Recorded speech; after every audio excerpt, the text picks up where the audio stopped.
This one happened in high school. We had this teacher in high school whose kid went to our high school. His name was Mr. McNamara, and his son Jake McNamara went to our high school. He was a sophomore when I was a senior, so he was 2 years behind me. And Mr. McNamara was an asshole. And one weekend, he and his wife decided to leave town, which you should never do if you're an asshole. And Jake McNamara decided to throw a party at the teacher's house. Hooray!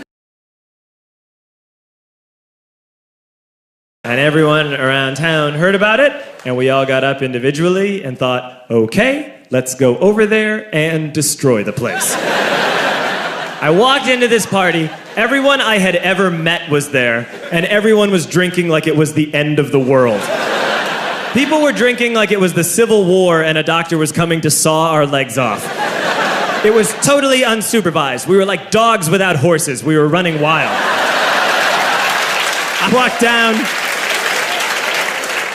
I walked down to the basement. They had a pool table in the basement. One dude took a running start and threw his body onto the pool table and broke it in half. Another kid found out which room was Mr. McNamara's and went upstairs and took a shit on his computer. So the party was going great. I'm standing in the basement and I'm holding a red cup. You've seen movies. And I'm standing there and I'm holding a red cup and I'm starting to black out. And I guess someone said like, something, something, police. And in a brilliant moment of word association, I yelled, fuck the police! Fuck the police! And everyone else joined in. 100 drunk white children yelling, fuck the police.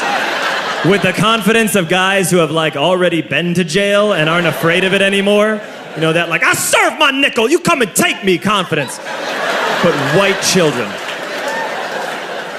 The reason someone had said something, something police was because the police were there. So a Chicago police officer walked down the stairs and got to the bottom in the basement and looked out over a sea of drunk toddlers yelling, fuck the police, in his face. And he was almost impressed. He was like, wow. And then he leaned into his walkie-talkie and went, get the paddy wagon. And my friend John, who is now a father, this man now has a baby, he grabbed a 40, smashed it on the ground, and yelled, scatter! And everyone ran in a different direction. We all ran in different directions. It was like that scene in Ratatouille when the humans come in the kitchen and all the rats go in different ways. We all ran in different directions. I ran into the laundry room and I jumped up on the washing machine and I crawled out through a window into the backyard, and now I'm running through the backyard and there was this big chain link fence and I thought, I've never climbed a fence that high before. And then I woke up at home.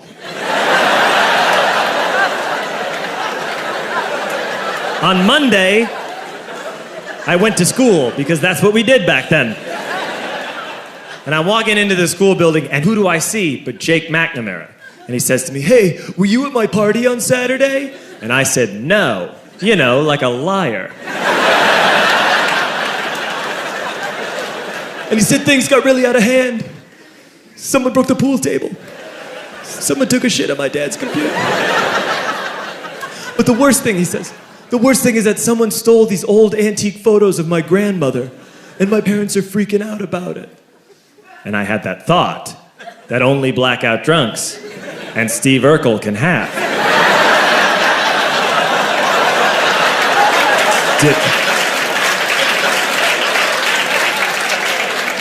Did I do that?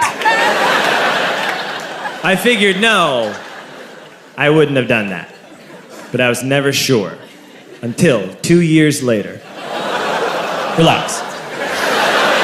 I'm playing video games with this kid named Alex that we also went to high school with. 2 years later, we've graduated by now. We're playing video games for a couple hours. And then Alex says to me, hey, come here, I want to show you something. And he takes me into his bedroom. And then he takes me into a side room off of his bedroom. Never a good thing to have.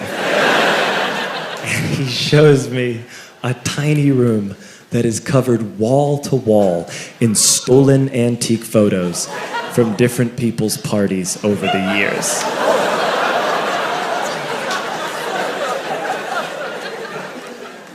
said, why? Why do you do this?